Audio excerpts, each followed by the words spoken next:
Good afternoon. I'm Emily Mello, Senior Director of Learning and Public Programs at the MCA Chicago. Before we begin, please take a moment to turn off your cell phones unless you are using it for captioning. Thank you for coming to this roundtable in conjunction with the exhibition The Living End and Other Technologies. Thank you also to our generous funders, a full list of whom for this exhibition you can see on the slide. I'm really so glad you have all gathered here today to think about beginnings, endings, futures, continuations. I often think about how art, whether it be mark making or using our bodies to sing and dance, has been with us for as long as there have been humans, a technology to connect, communicate, work through ideas, create community. Each time we have anxieties about changes in technology or changes in the world, art stays with us as we face what's ahead. Spanning an intergenerational group of artists, The Living End surveys the arc of painting over the last 50 years, highlighting it as a mode of artistic expression in a constant state of renewal and rebirth, examining the impact of computers, cameras, and television, as well as social media and automation have had on the medium. The Living End positions painting itself as a manual technology that has shifted further away from the immediacy of the artist's hand over the past 50 years. Today, we are joined by artists Titian Xu and Tala Madani in conversation with Manilow Senior Curator Jamila James. Jacoby Satterwhite sends his regrets that he unexpectedly could not join us today. The exhibition is curated by Jamila James, as well as assistant curator Jack Schneider. And it'll be up through March 27th, so you'll have lots of time to come and return to it. We'll have other programs up ahead.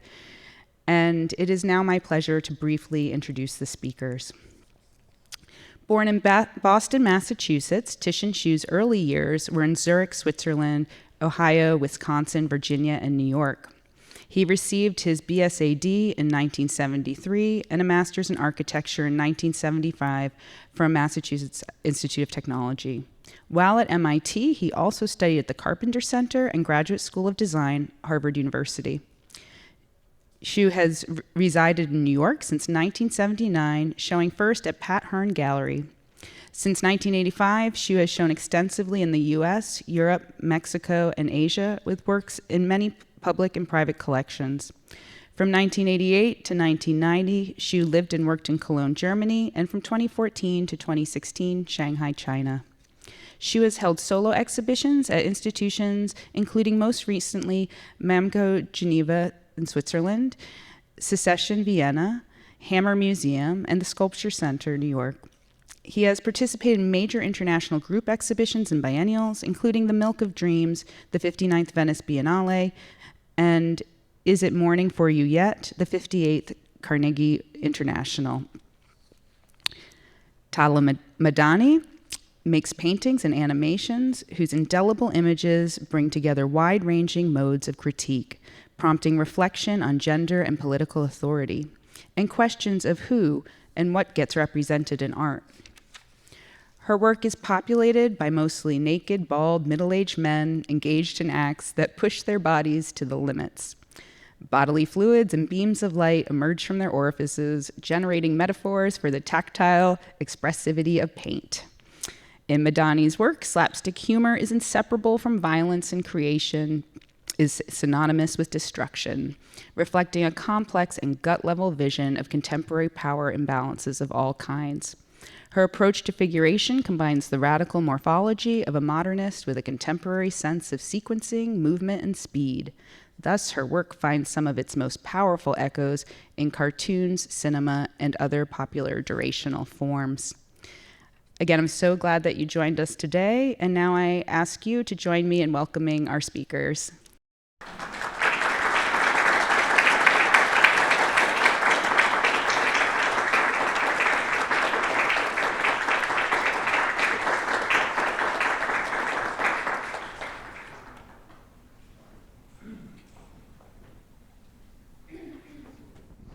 Okay, thank you, Emily. Hello, everyone. Thank you for joining us this afternoon. It's the opening weekend of The Living End, Painting and Other Technologies, 1970 to 2020, and I'm thrilled that we have so many visitors today, and visitors to welcome our esteemed guests, Tishan Su and Talamadani. As Emily mentioned, Jacoby Satterwhite unfortunately couldn't join us today. We will miss him on this panel, but we can get into a lot of deep conversation with these two fantastic guests.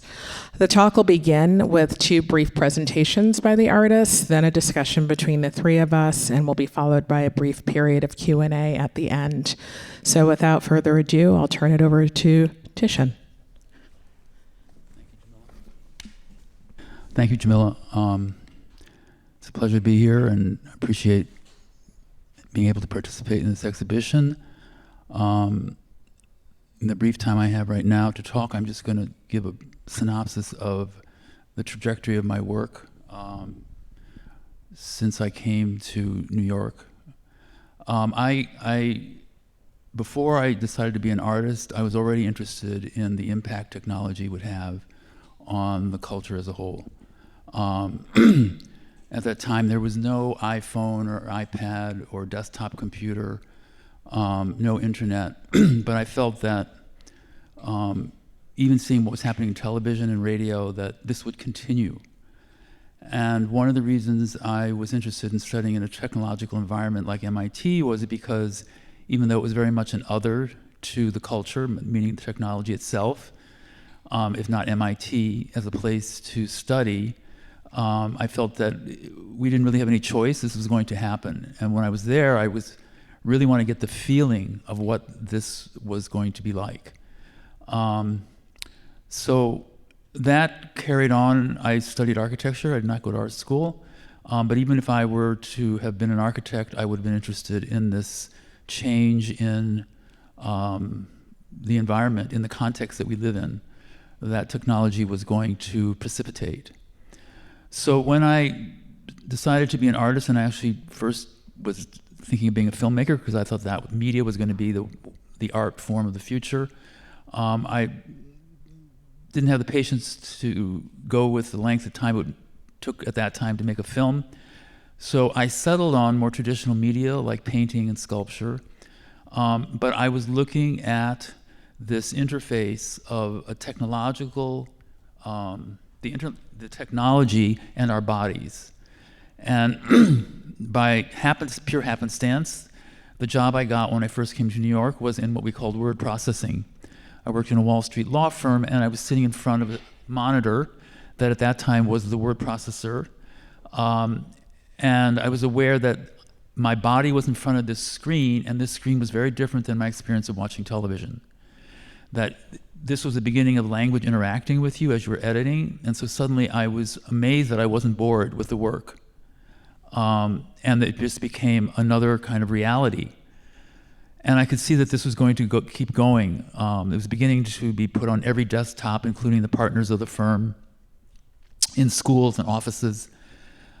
So when I went into the studio, I was looking at what is going on here right in front of me. And I wanted something that would have an embodiment in the work, that would somehow connote the body, at the same time would be this object. And my reasoning there was that I did not think we were going to go into a technological kind of transcendence, which was a lot of science fiction at the time was, technology was going to solve all the problems of human existence, and we'd been in this whole other world, this whole other realm. I thought that the conditions of the body would still maintain itself. And so I wanted to have that in the work. At the same time, simultaneously, to introduce this technological reality that we were entering into, which was coming in through an object. So instead of the world being objects that we would interact with, let's say like a rock or nature or a television, this object was beginning to come alive, meaning that it began to have sentience. It would react to me in the text. And very soon after, that's when Apple began to emerge. And the whole idea of ergonomics and design coming from architecture, where our objects, they were designing objects that would be closer to our bodies, not being more alien to our bodies. So what I sort of intuited was that this, what we considered alien environment, this other environment of technology and manufactured objects, was going to get closer and closer to our body. At the same time, I never imagined that it would get so penetrated as it is today, where the devices are literally in our hands, next to our beds, just with us all the time, 24/7. So at the time, the works that I'm showing you here are just my work from the 80s, which was the beginning of,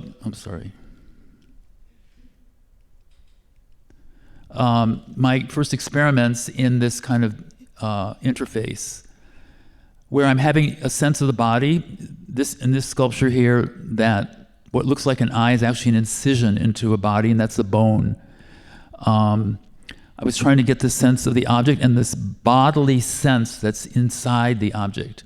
So I realized at the time that the idea of the figure in a background, a foreground background, was not able to depict the sense that I was getting here of this technological penetration into our embodiment.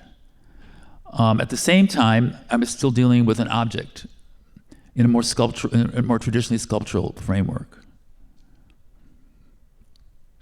This is called liquid circuit, and here I'm, playing on the sense of the object. This is very large; it's 12 feet long, and then making the screen not necessarily a screen from the media images like you'd see in a television show, but just the affect of our watching that television. Meaning, I could have worked in let's say a medium that was technological, like film or video at the time.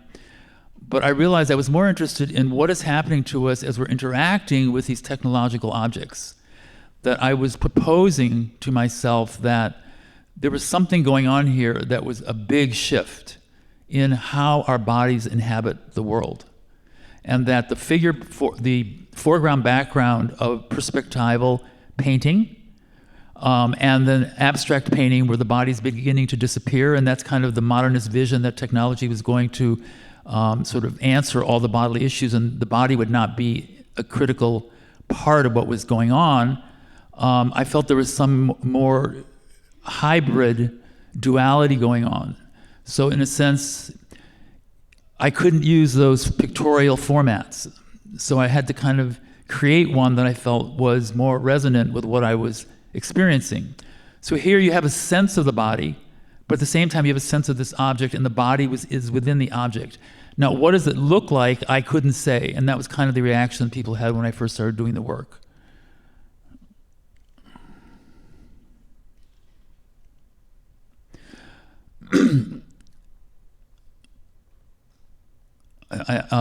Given the time I have to show this, I'm just going to let you see some of the work here. So this is two objects put together with this electrical cord. Here I'm trying to further elaborate on this idea of the body going through media and going through objects. So you have this kind of what I thought was a sort of rolling fat in the screen within this pink tiled object, and then the plug and the wire going to the other object, where this kind of tissue in a glass box in a sort of medical, a clinical environment, almost like the idea of biotech, where they're also exploring on a biological level really what is the body, separate from the way we have depicted it as sort of a coherent, what we see on a molecular level, I guess that's what I should say. Making sort of synthetic skin. And then in the background is a painting that came later. This is where I first started doing sculpture coming out of architecture, and then gradually went back into painting. And I had my earlier training was all in painting. And so this is in silk screen and spray paint on the canvas. And these are now images from media or images I've created and then manipulated, but then executed on silk screen, which the point being that I wanted to now start working more technologically in the work.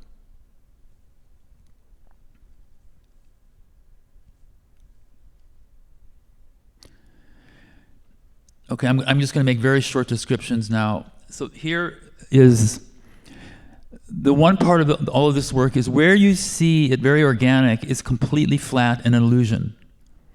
So it's like trompe-l'oeil. And where you see it's more physical, like on the right side with the green, that's silicone. And so it's very material, it's very haptic, it has texture.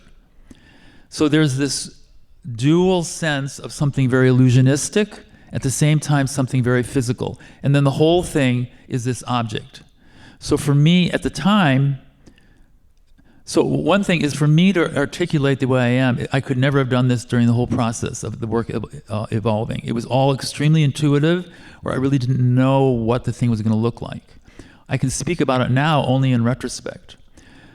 But if you think about the world the way it has emerged, in a way the world is becoming more and more of an illusion because of the media and because of the devices that we are interacting with. And yet we are very much still governed by the conditions of our body. And in some ways, I think our body is not able to move as fast as the technology is actually moving now, and that causes a lot of stress. So here you have a kind of, I'm trying to put these two seemingly opposite qualities, this organic skin-like surface to connote the body, at the same time, a physical haptic object, and to integrate them into one whole. This was an outlier project I did when I went to Shanghai for a couple of years to work, where I thought it was completely separate from the work that I had been doing, that you've just seen, where I was using images from sort of family images that I had never seen before, and integrating them through Photoshop. This is a UV print on aluminum, and then there's also silicone coming through it. After the end of this whole project, I realized that actually this was the same thing, a kind of embodied technology, but here the body has become very personal. It's less abstract, it's about my own family history, but it could not have happened without technology, because even the photographs themselves were only able to come because my family, that is both in the US as well as in other parts of the world, were sending images through the internet. And they were all delivered in PDF files so that I could then use them in the work. So the work itself came out of this interaction of the technology and my body. This is a more recent work where now I'm using, this is the beginning where I've begun to use AI images. And for me, AI is a kind of continuation of what the work has always been doing. I'm just going to flip through these. And here I'm beginning to use this in a more sculptural format. This is a digital imaging that on what we use as a vinyl wrap, often used in automobiles, like when they do the concept cars at the beginning of a season and they don't want you to see what the car is, they'll wrap it in these vinyl wraps. And then this is over a fiberglass hollow form. And in the background is a wall that is all digitally printed. Yeah.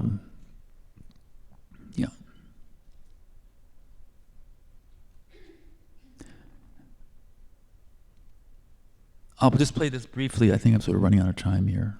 Let's see.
Okay, I wanted to show you that partly because it's part of this work that you're now seeing. These are two pieces that right now are on the High Line in New York. And the one in the back, the greenish piece, has a QR code that you click with your phone, and then you have a video in your hand on your phone of the video that we just saw. So I'm bringing that up here because this is where the body is in the imagery in the piece that you're seeing at the same time through the screen in your hand. You're seeing now the video of the source of this image, which was grass that was grown through wire mesh. But then it's literally the technology is in your hand, which is what the work is really about at the same time. This kind of technological interface with a kind of embodied format.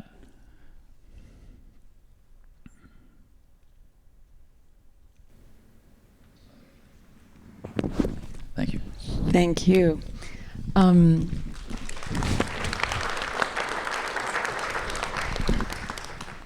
Thanks so much, Jamila, for the invitation. Thanks, everyone. It was so funny as I was listening to you, and I was having these triggers of thoughts of what I could sort of say. Things were being prompted. I kept thinking, oh, I need a pen. I need to write it down. Some tool for memory. Something to kind of how my memory needs some kind of a technology just to be present. So for me, painting, the way I came to painting was very much as a language in itself. When I came to the US, I didn't speak very much English, so I started painting as a way of communicating, at least my own thoughts. So in its complete elementary style of just mark making, painting itself was a tool in its simplest forms for me, and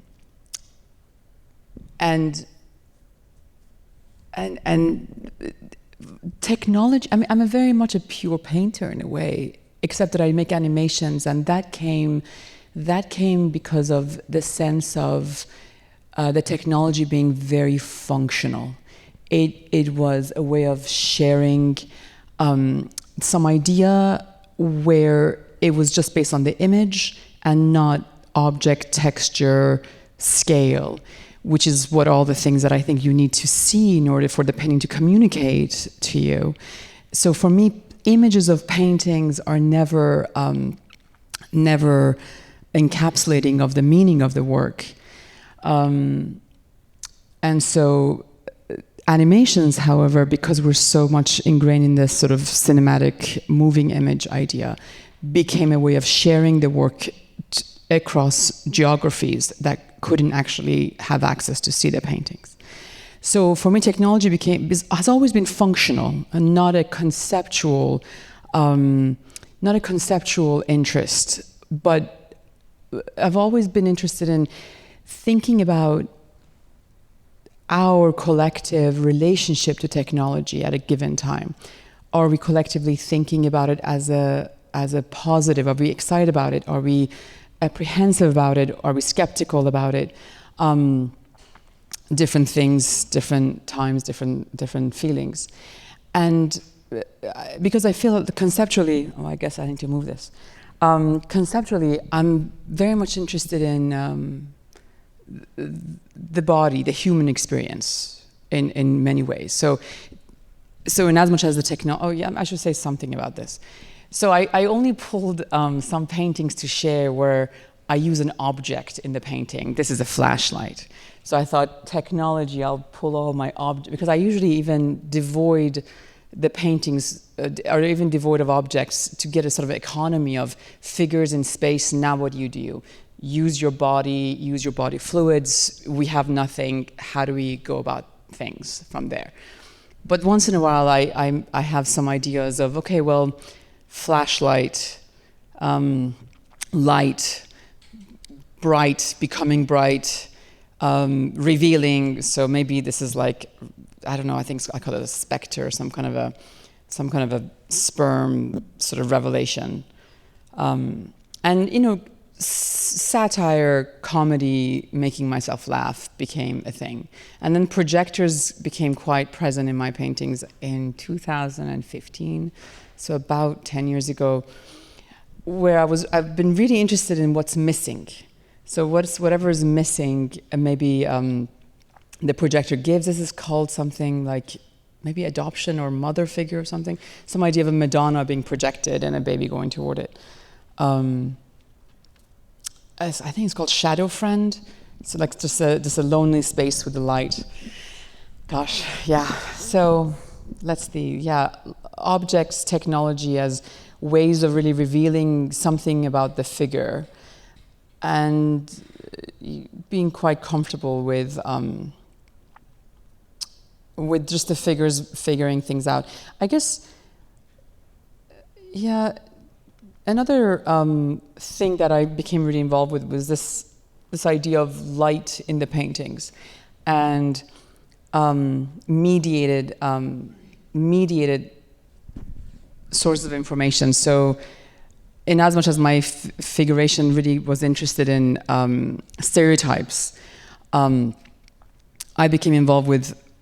Who is it being? Are they running away from the projector, or are they just a projection of mediated sources? And that's why I think technology has become quite interesting for me. This kind of not quite a race, because I feel if artists ever get into a race, let's say with other industries like the information industry or the media industry, it's a race that we don't win in the same way. So it's more of a kind of a meditation on how our consciousness developed. What are we under? So I guess I do think a lot about just self-analysis in that way. Being fanned away. I made an animation actually based on this painting of just a fan kind of blowing, I'll go to it, blowing people away. These are kind of COVID paintings where the fan became a way of talking about the air and sort of fear of what's in the air.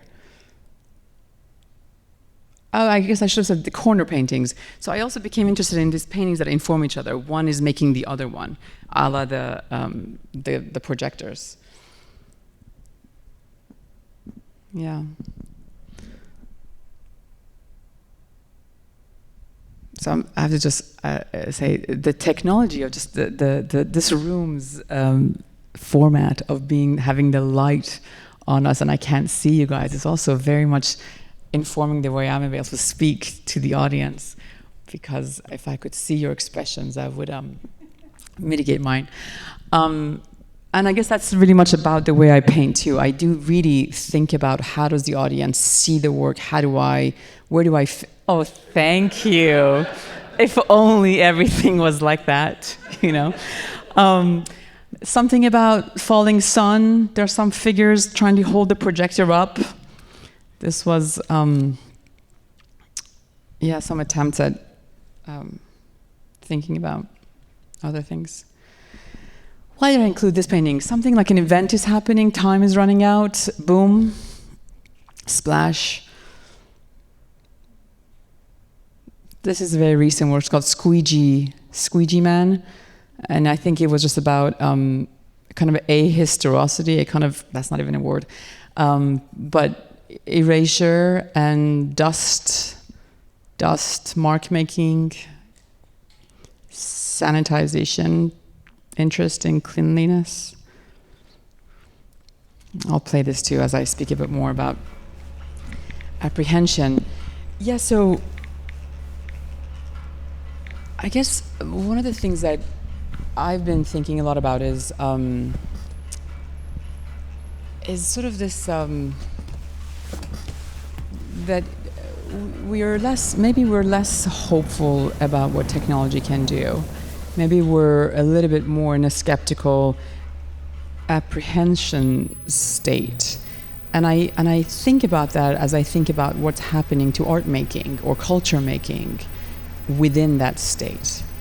I kind of think about it in terms of our desire for reruns, that, you know, we love watching reruns. People tell me they fall asleep to like Frasier or Law and Order, right? I mean, I too might be guilty of that. I won't tell you.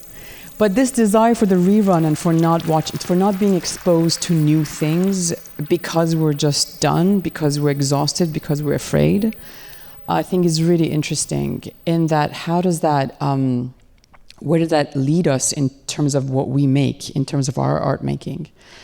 And I think you see that in the kind of a return to the aesthetics that we are in now, that a return to a desire for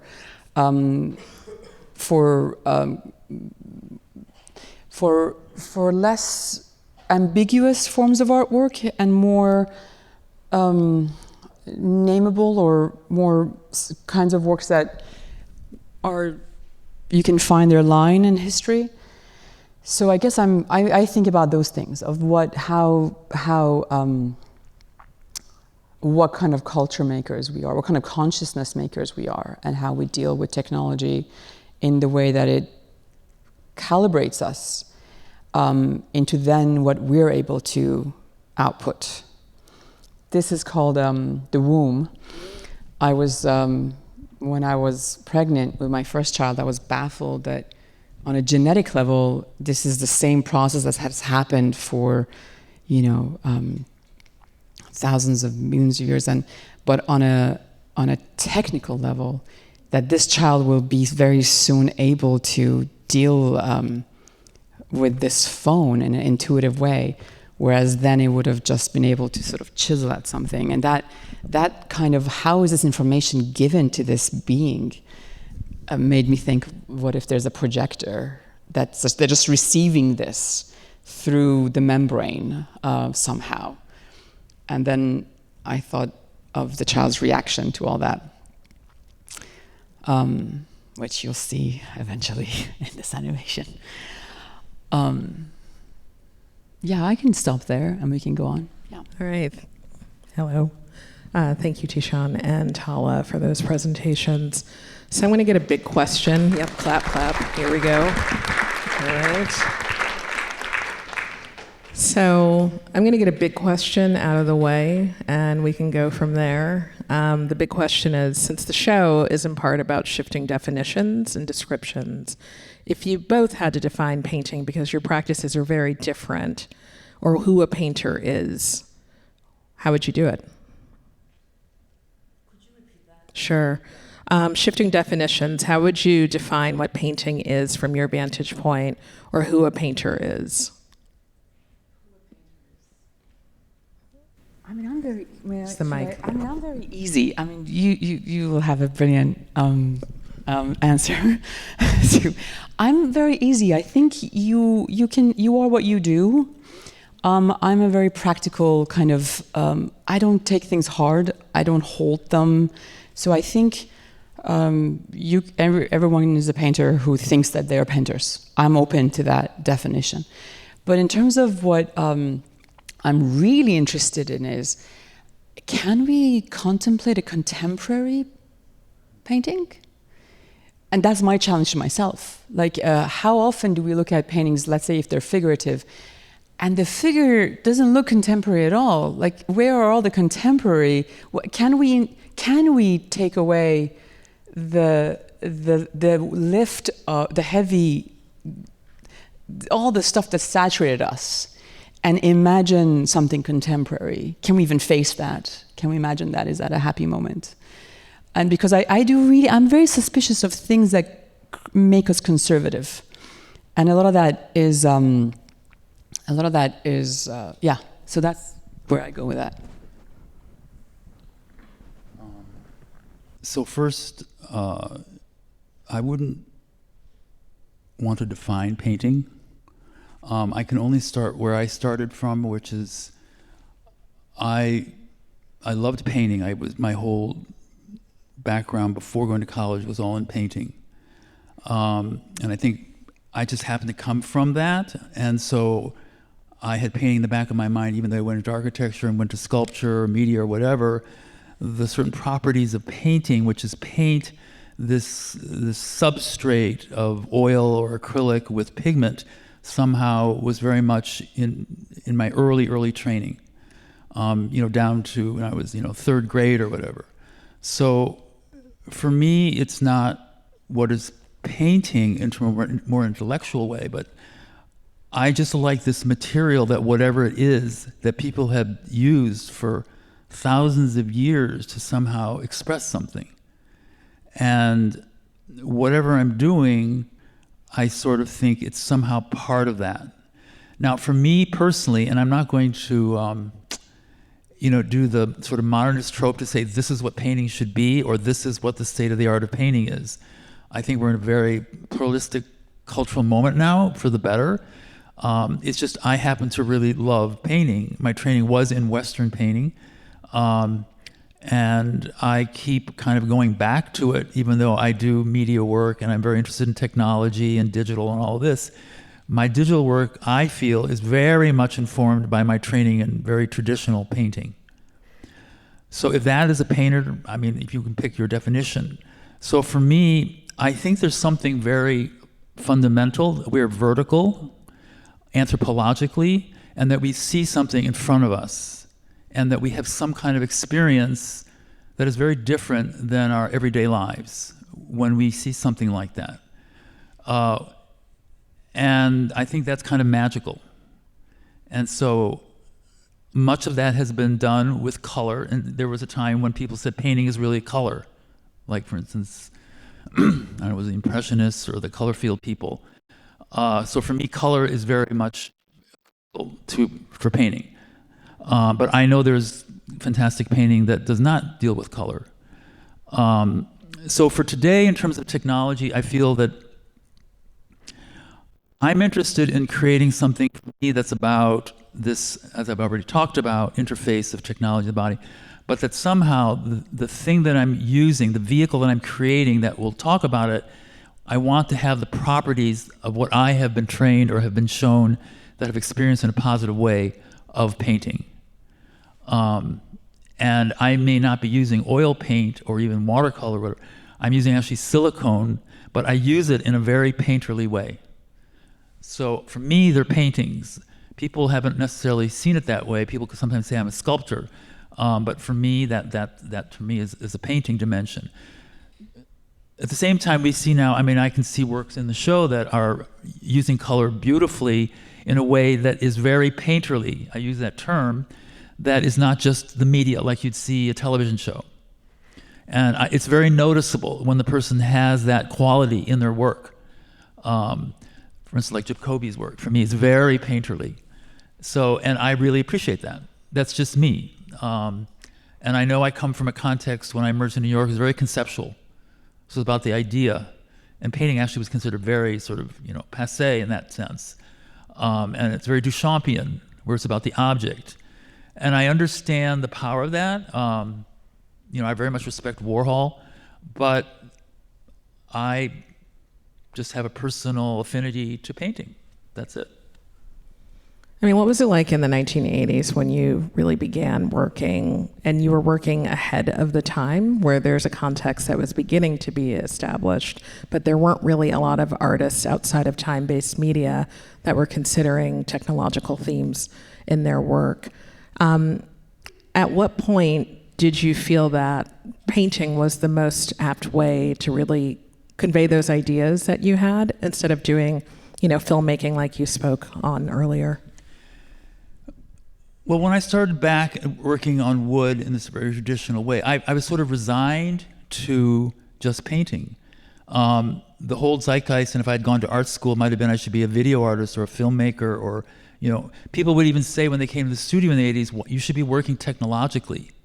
You're talking about technology, but you're using this very traditional mode of painting. I thought it was a very convincing argument. I went to painting because I didn't have the patience to wait 5 years to finish my film, and I don't know how to say it, video just didn't have enough materiality for me. So I said, even though I recognized painting was very traditional, and I wanted to talk about something that was very sort of new and technological and manufactured, I said, I'm just resigned that I'm going to have to do it in this way, because that's just how I was trained. I mean, that's how I, came into art, is really through painting. So I never imagined the iPhone, the desktop computer, and all the technology that would work, but I also never imagined, I've been talking about the work itself, but I haven't talked about the process. I never imagined that the process would actually end up being what I was trying to talk about, meaning that today I work in the cloud. I can go from city to country or whatever. My studio, I just open my laptop and I have my studio. At the same time, I do have a studio where I have assistants working on physical material in a very haptic way. But there's a certain part of the process where I have to go into Photoshop and I start working with it. And when I work on Photoshop, I'm using everything that I used in painting. Everything that the sense of color, everything is becoming from my painting. And then I take that and then we print on the wood, and then we work with silicone also in a very painterly way. So I actually forgot now what your question was. Well, but I would sort of want to push on that I think there's something quite important about the object of your work, but in general with the object, that you have a physical, it's almost like a human to object. It almost becomes a surrogate for the human. And so its objectness is infinitely significant as opposed to it being film or cinematic. And there's something about how one image, when you see a painting, that moment of that visual combination of things, the way that goes into your brain in terms of the way it instills itself as an image, is entirely different than the way cinema works, which has its own qualities, but has separate qualities. So I would really push against this idea of painting being traditional in that, not that it isn't a part of our human tradition, but that I feel it's inherent to human interest. So it's not, I don't think it's, that it walks with us through time. And there's something about this whole notion of painting is dead, right? These moments that we go cyclically through. And I was thinking about this, that it's not about the act being dead in any moment. It's about the poverty of a certain time where maybe we collectively don't feel that medium can hold what we need to express through it. And then a certain other time goes by and we, again, through different reasons, maybe a saturation of one form, maybe a certain educational thrust, could be a myriad of reasons, that poverty is then enriched, and now we actually can find many reasons why painting lives on strongly. And there's something also, your paintings are deeply conceptual paintings. There's no, it's not about, you're not someone who's interested in just formal, even though you talk about your education forming that. Yeah. So I would totally agree here. I think that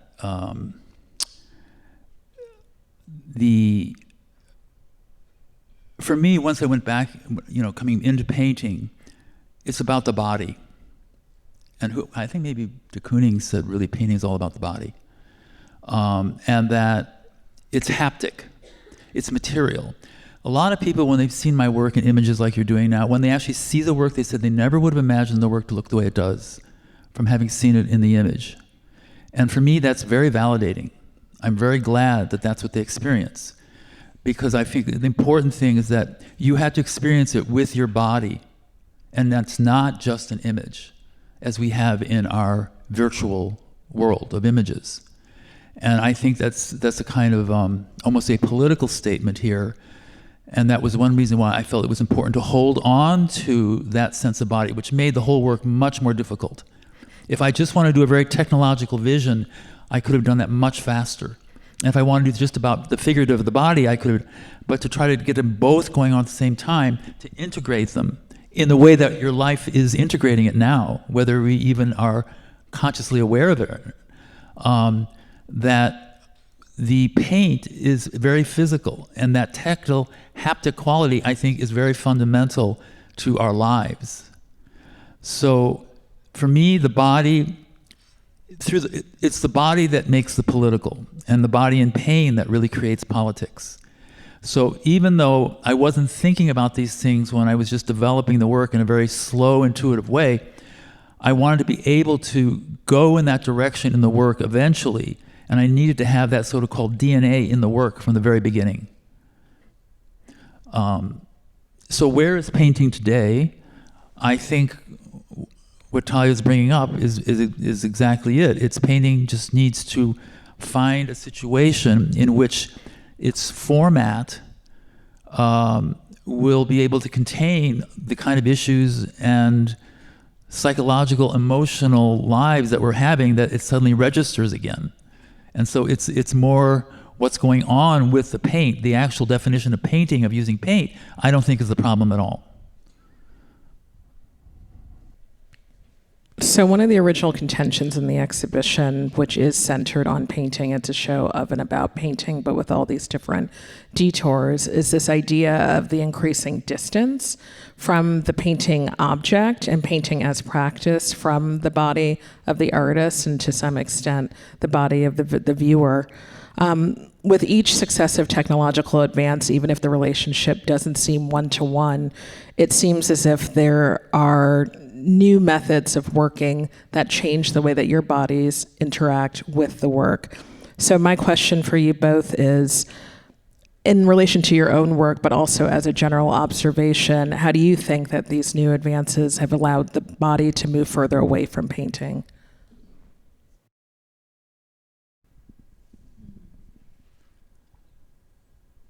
I guess I don't quite relate as the body moving further away from painting.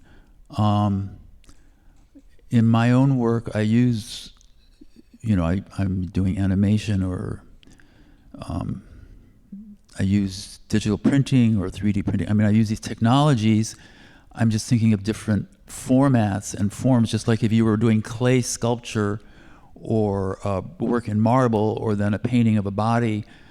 I don't feel like it's my body moving away from anything.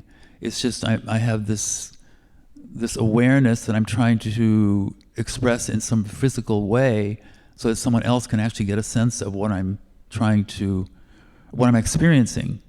So it's just different formats, and as technology has given us new forms to work with, artists naturally gravitate towards just experimenting. But the content is still the same. It's our lives, or it's the experience of living a life.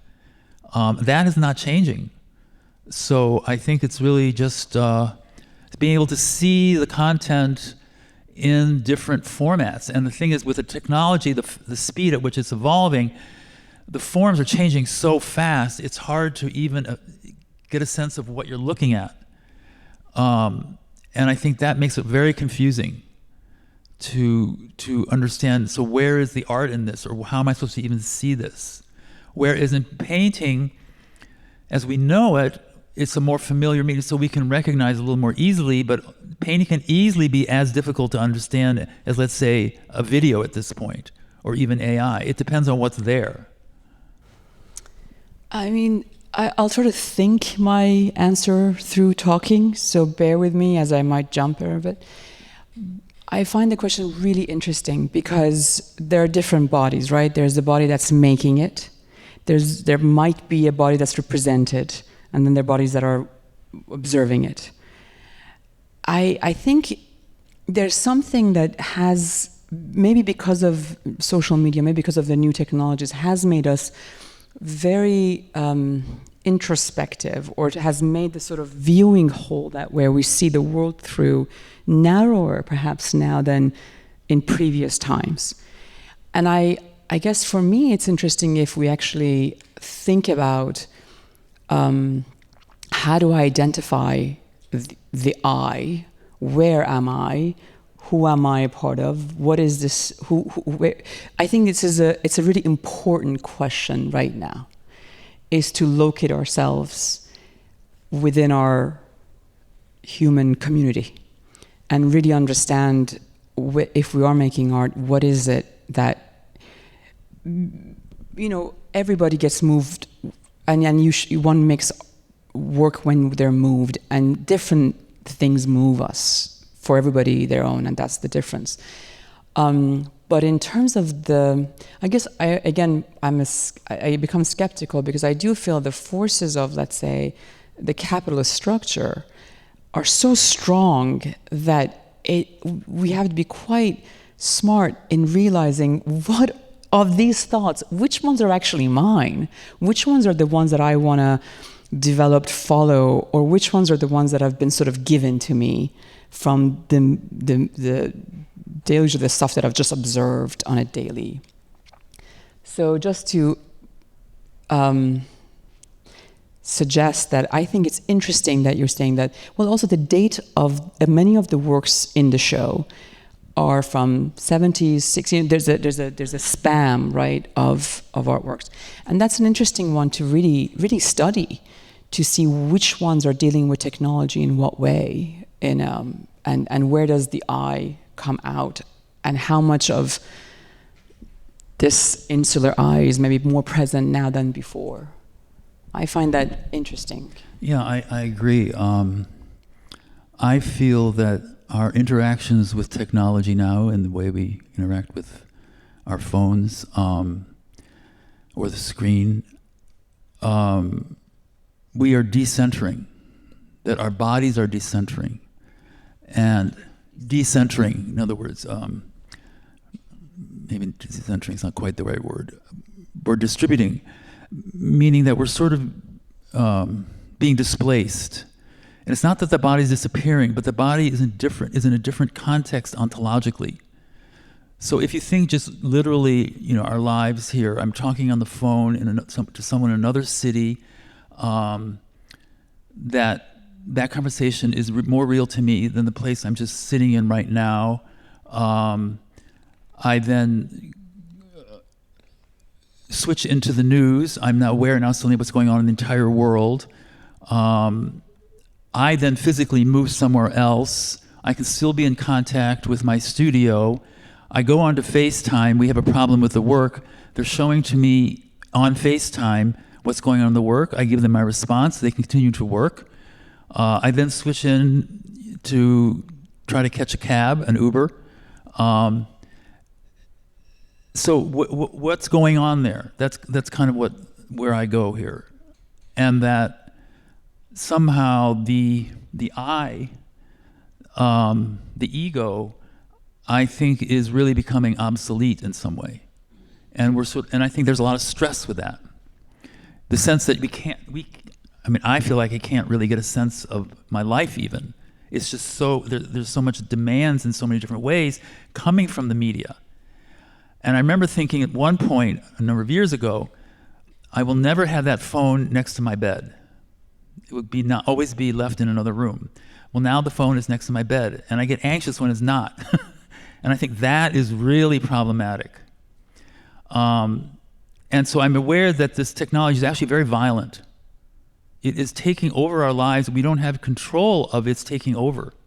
And in reading, or that film that was made, where the design of this software that we're interacting with all the time, it is actually programmed using cognitive research of what hooks us in.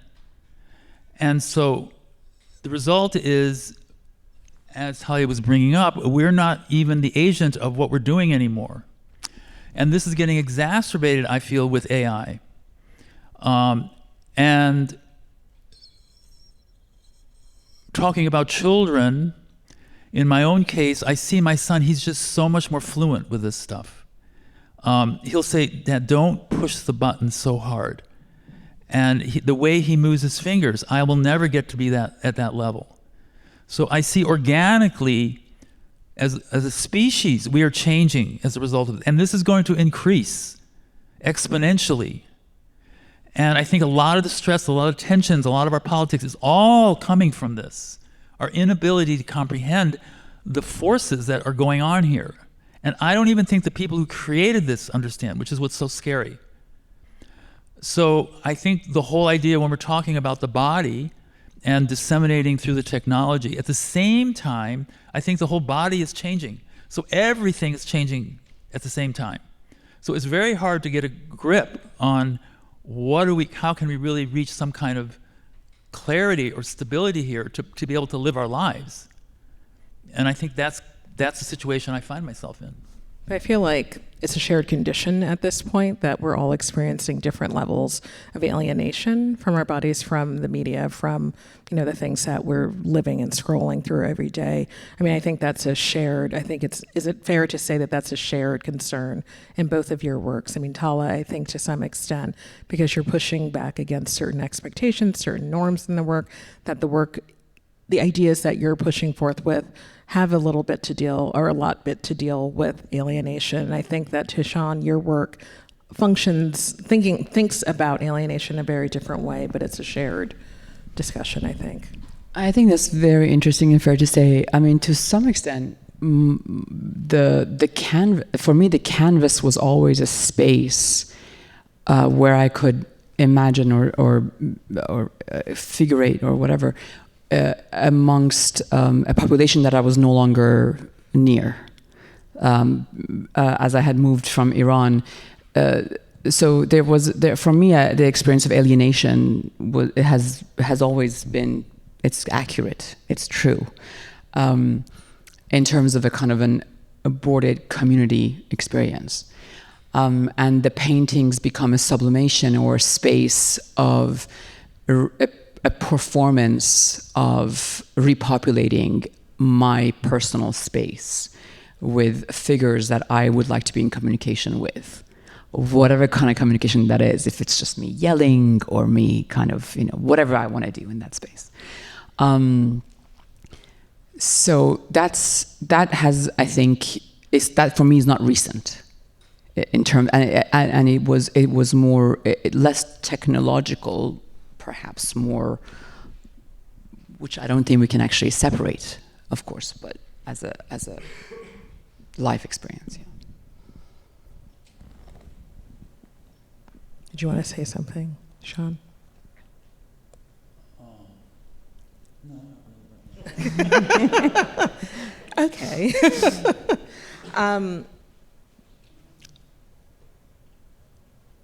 I guess a good way for us to begin to wind down the conversation is about how you think that painting in this moment relates to the different social and physical realities of the present.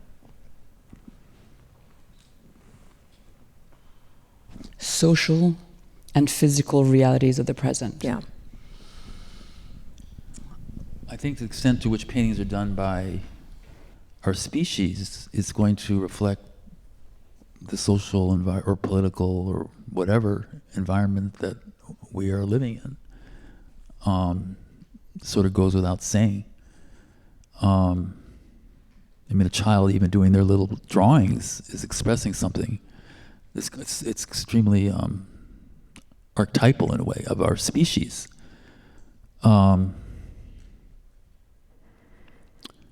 Yeah, I think. I mean, I feel it's interesting, right? Because it's not always one-to-one.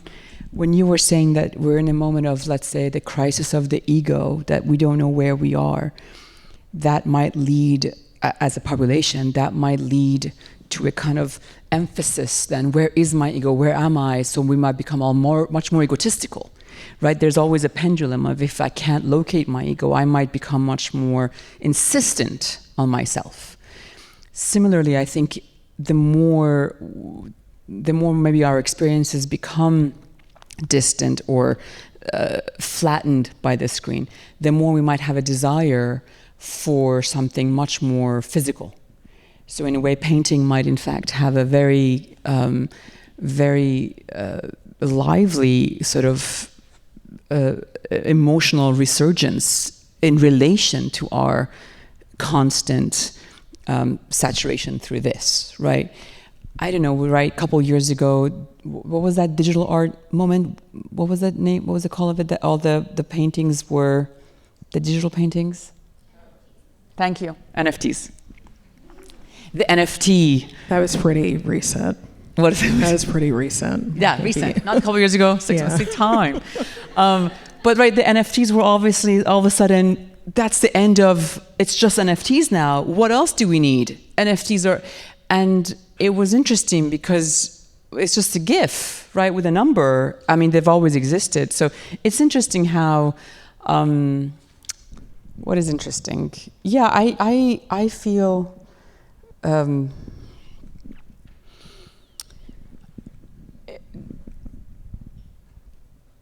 very much, I mean, I think it's interesting to also include gaming, the gaming industry, in the sort of the marriage of, let's say, the arts and technology, because it's such a huge, separate, but a huge kind of parallel visual, technical kind of space for human psychic sitting into. I think the gaming trend, which is, there are people who are really trying to work to make that our world, would be a further extension of our disembodiment into this virtual world. But I think back to the idea of the ego. It's very possible the model of our psyche, of ego, what's the other one? Id, and then the superego, thank you, may be obsolete. That maybe we will now need a new psychological model to describe how we form the world. And I think that's, aside from art, there's a lot more that needs to happen here. And it may not be happening right now, but I think it will, because by necessity. I think the language, we don't have the language even to describe what we are already experiencing. And I think that's partly also why there's a kind of gap in we read and we never really feel like we're getting the stress we're experiencing in our lives. It doesn't sort of make us feel more understanding of what's going on. And I think that's room for painting, literature, film, music, whatever you have. We're in a major transformation here, I perceive. And it's not just the 90s or the 2000s. It's a transformation, I think, in the history of the human species. It's happening in this moment, and it's ongoing. It's not just the technology, it's also the biology. And there's this connection between the two that's going to be explosive.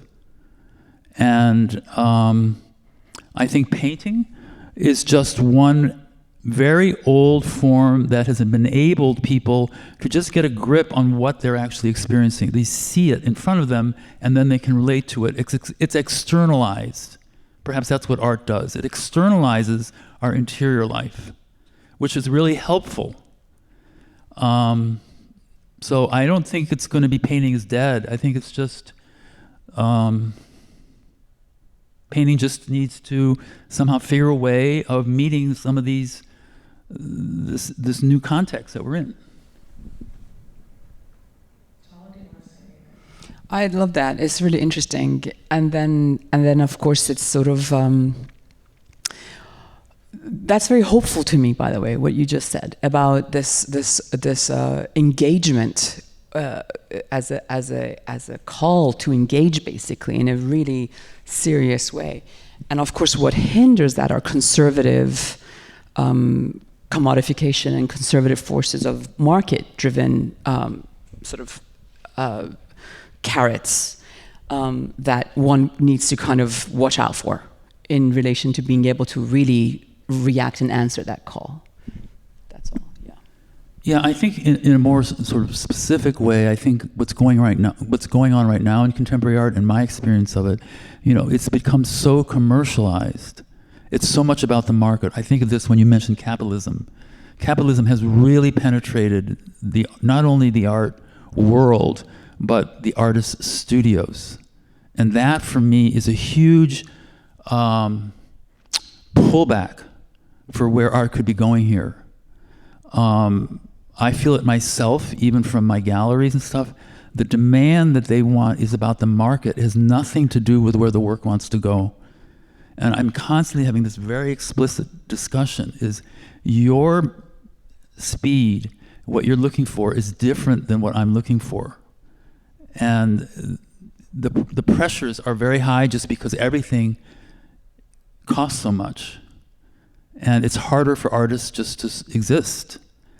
And so I see these art school graduates and the pressure for them to pay their education, to pay a rent, whatever. The pressure is to sell the work. And I think that's a problem in terms of meeting what we're talking about here, about what else art could be doing here. Okay, I think that's a really good place to open it up to questions from the audience.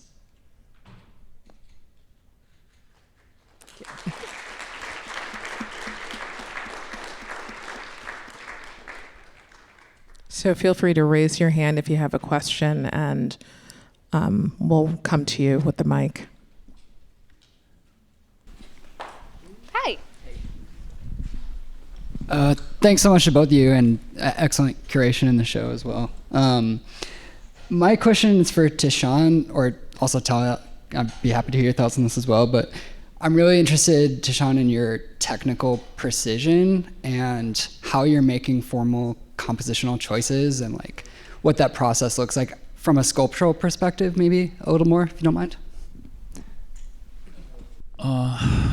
Sculptural perspective, can you be just a little more specific there?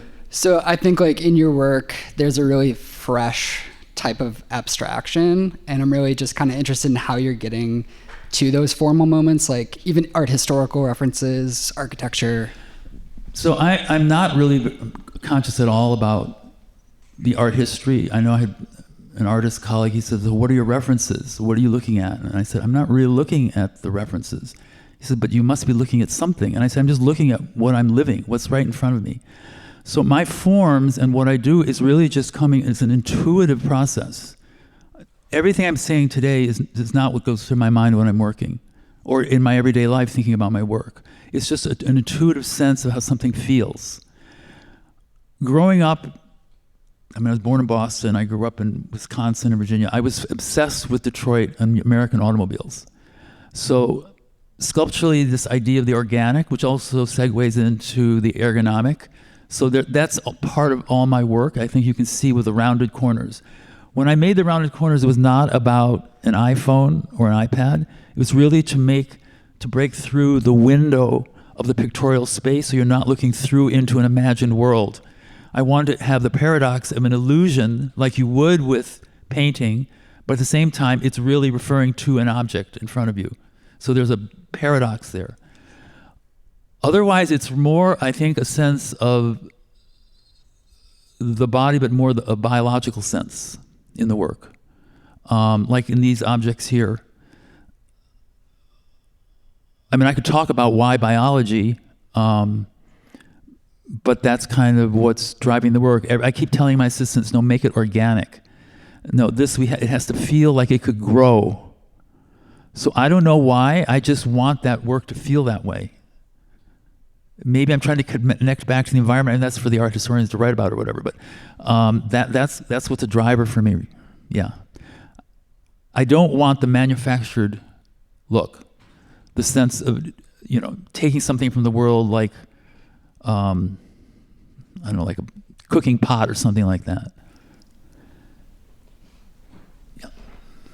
If I have a room to follow up, which is, I'm wondering about that sort of in that space, even if it's intuitive, where you're culminating these influences of experience and sights and everything, and then bringing that back into abstraction, and the way that I think you're able to balance it's like the way you're pushing that through into an aesthetic outcome is loose, but also, yes, like it references the body, it references these manufactured spaces and everything like that. But there's a level of pared back that I think you're getting to, and I'm just wondering if there's a methodology, if there's anything. No, it's just pure intuition. Yeah, it's totally intuition. I'm not even thinking about abstraction as a concept or representation. Just no art history at all.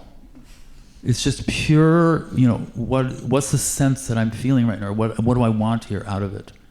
That's it. Cool. Thank you.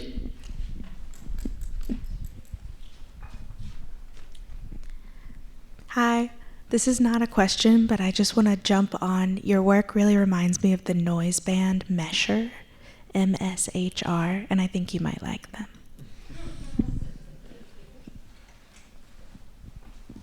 Where?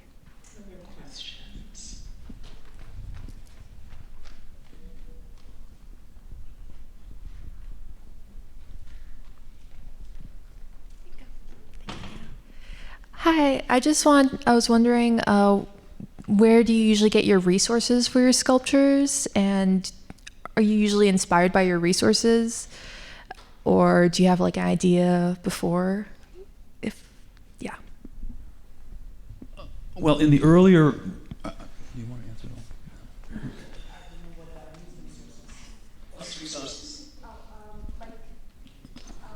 I guess for you specifically, for your sculptures, oh, sorry. No. Yeah, for the objects that you make your sculptures out of. Okay. So the early pieces with tile, I was looking at, how should I say it? Let's say Carl Andre's work with the flat tiles. So what I was looking for experiences of duality, of paradox. So in that work, you see these steel pieces in front of you as like a very physical object. At the same time, you stand back, it's like a landscape, it's a distance. So it has the orthographical lines, set up from the Renaissance, that gives us a sense of distance, even though it's just flat. So in a similar experience, which much later I learned, actually that's how Carl Andre got the idea. He was on a lake just rowing the boat. But if you look at the water, it just seems to go infinitely. But at the same time, when you're in the water, you can just go right into the water. So that sense of being right there, at the same time a distance. So sculpturally, I felt that was very resonant with what I was looking for in this experience of the body, and then the distance of the virtual world happening simultaneously. So then I saw that the tiles were doing that, and the reason I chose the tiles was because it has the curved pieces, like when you have in the swimming pool, where the water can flow. So the curved allow it to become organic. So it was a flat kind of technological space that could then begin to organic, and then I used those tiles to create sort of nipple-like forms, organic forms. And then the whole form just sort of came out of that, what you can do with that. And then it became these kind of vehicular things. So it was simultaneously organic, it was the car, the vehicle, the kind of the world we move in, and then it was the skin. And then it also came in color, which is very important for me, as I've mentioned. And so I could talk about the skin and different colors of skin, everything, at the same time just using this very sculptural medium. Recently I've been working in steel, but I used that format and making large panels of steel, pretty much in the same format of this, I call it continuous surface. And then that continuous surface, formally, actually this might address your question, I somehow came to the point when I was working on this, I realized that the body is a flatness that moves, that just undulates topographically. And then the landscape is doing the same. And then when I watched on the TV screen, when the image goes out, it rolls, just like the body. That's when I had the 3 rolls of fat in that one image. And so this topography of flatness that moves, which is a very sculptural concept, would enable me to talk about the landscape, the body, and technology all at the same time. And so that's what I was trying to do, and it just happened that it just emerged, and that kind of drove the form.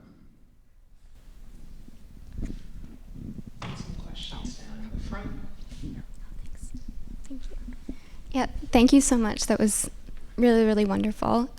Tala, you briefly touched on this in describing the way that painting's never really been dead, but that it's maybe just not the medium that's most charged in terms of responding to something, that there's these cycles that happen over time. But there is this particular thing with painting where there's an insistence almost on killing it. It doesn't happen with other art forms really, and I'm not trying to paint painting as a victim, I don't think that's true. But yeah, where do you think that's coming from, that insistence on painting being dead or almost on killing painting? Not that there's ever a real risk of that happening, but it's just a very interesting thing that there's this continued over the past 60, 70, whatever years, insistence on it being dead. And I'm interested in your perspective on why that is.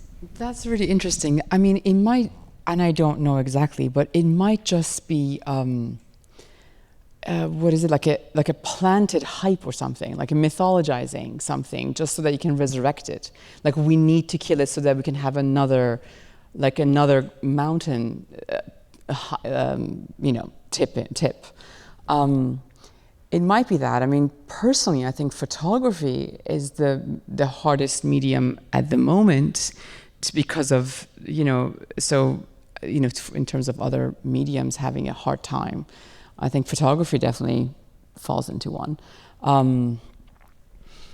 It's very interesting because I mean, of course, we're really talking in a Western context of art history too, and not even going into histories of painting in different places and what their functions have been throughout time, and how function relates to this mythologizing of killing it or not. What are we looking for in it first to begin with? So that's a whole nother section. Yeah. I also think that the speed at which new technologies for artists to use has been so relentless in the modern period. And artists immediately want to jump to that. And the newness of it kind of eclipses painting, which is so old. So you have this sense that painting can't compete with this, our interest. However, I think now it's kind of out there. I'm not sure it's going to be introduced with that speed that it has in the last 50 years or 75 years. And I can imagine that the context of painting could now be seen in the context of all the other stuff. And I mean, I'll look at a really good painting any day compared to all these other formats. So it may just take more time. And what's interesting, I mean, in my experience when I was teaching, is that students were not interested in anything technological. I tried to teach them Photoshop. I said, do you want to do this? Even though when I said, okay, now if you don't have anything to do, you can do draw, they'd immediately pull out their laptops. So I think, but what they all wanted to do, I stopped the thought. They wanted to really work with their hands. They were just hungry to work with their hands in something immediate. And I think that's very telling. And that there's a revival in painting in contemporary art right now. And that is what the young people are interested in. I can see even in my assistants what they respond to in my work. As soon as it has a painterly quality, they go, ooh, wow. It's like they've seen it the first time, like they're seeing a television in a way. And given what they've experienced, they know media like air now. They know television. It's very different than my experience. It's not new to them. It's like just air. And to see something made by hand, the way the material flows on this canvas is like just amazing. It's like nature. So, yeah, that's...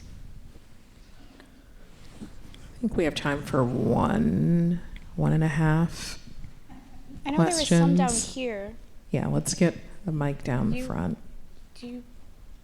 In the black... okay. Here. Excuse me, I'm sorry. There you go. Thank you. Madani, you use a lot of humor in your work. So could you touch on kind of the blurry line between art and entertainment, like I would say like mainstream entertainment, like TikTok and YouTube videos? Would you say art, in a way, is just also a type of entertainment inherently? I love that question. Let's try answering it. So I definitely think art is not entertainment. So, but let's think about that. Not that it can't be entertaining, but that it's not entertainment, because for me, the aim is different. So not, right, aim and function can be separated. So the intent of it isn't at the end just to get laughs or to get the right? So it can have some parallels, but it doesn't want to just get you in the door, get you to sell you something. You know, right? It's not a. It doesn't. It has other, hopefully more, hopefully more interesting or long-living or significant aims than that. The humor thing is interesting too, just because I feel like satire is definitely a tool, a weapon, you could say, a tool of people. You know, you don't really have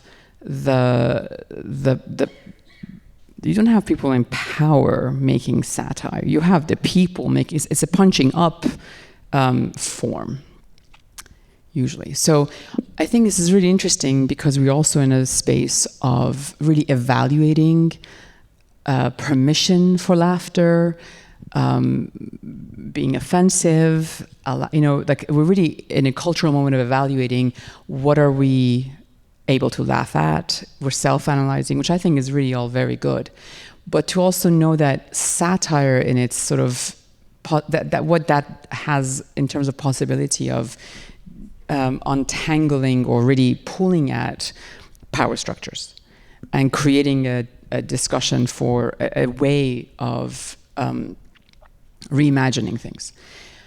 There's also different laughters, right? There's like a ha-ha and there's a ha-ha and a ha-ha. So there's different colors to humor. There's a great essay it's called something Sphinx, I'm sorry. It's a Mike Kelly book, Black Sphinx, and there's a great essay at the beginning of it that talks about all kinds of colors of humor, blue humor, purple humor, and I love that, if you guys are interested in that, Mike Kelly and humor.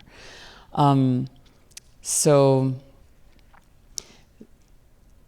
I was also teaching at USC for a while, and I remember they had a consultant come to talk to the faculty, you know, university-wide.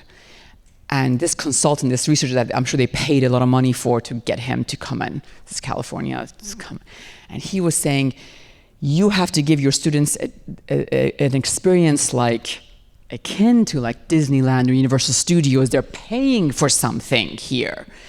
And jaw drop, what? And this was serious, right? Like they're paying, we want to keep charging. We're in a crisis of education, whatever. Give them you're competing with the Grove. This is an odd mall. So I think your question is quite apropos of, again, what is driving our thinking. Also, I think there could be great art on TikTok. So there's definitely, the forms don't mean that they can't also have other intentions. Yeah, like I kept asking myself, whether art is just this higher form of high entertainment, like high art, high entertainment, because I compare it with, for example, food. If you go to 7-Eleven and then you buy a fried rice or whatever just to fill your belly, but then you could also go to Michelin, like a 3-star Michelin whole dining experience or like tasting menu omakase. But both are still food. I'm just wondering whether art kind of sit in that place of omakase or tasting menu, but it's still, in the end, it's just like a higher entertainment. I think the only way to answer it is the aim. Is the aim to be entertaining, or is it something else, and it might be entertaining along the way? Food is interesting. You guys want to take that? I just had one thought here. I think, just thinking that someone like Shakespeare or whatever, a lot of what he wrote at the time was not high at all. It was very low. And that happens in a lot of different periods. So the high often comes through time, or even someone like Mozart or something. So what we perceive as high may not have been intended to be high. And what is perceived as high could actually be low. It's much more ambiguous. And you're absolutely right. And humor is not necessarily attached to high or low either. You could have the highest art that's extremely funny. I wouldn't correlate them at all, actually.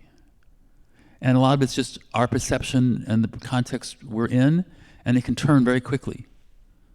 And satire is a whole nother thing. I mean, satire, I think, is used sometimes, I see, in very oppressive political environments. I know in China, for instance, artists use humor and satire because that's the only way they can talk about anything without being very revealing of what they're really trying to say. So in a way, it's a mask for actually very serious, high political sort of content. Which makes it interesting. Okay. On that note, we're going to close the program. So thank you all for attending. Thank you, Tala and Tishan. The Living End will be on view through March 2025. If you're interested, there's also a reader in the store. And yeah, these are upcoming programs at the MCA. If you're curious about what else is going on here, visit mcachicago.org. Thank you.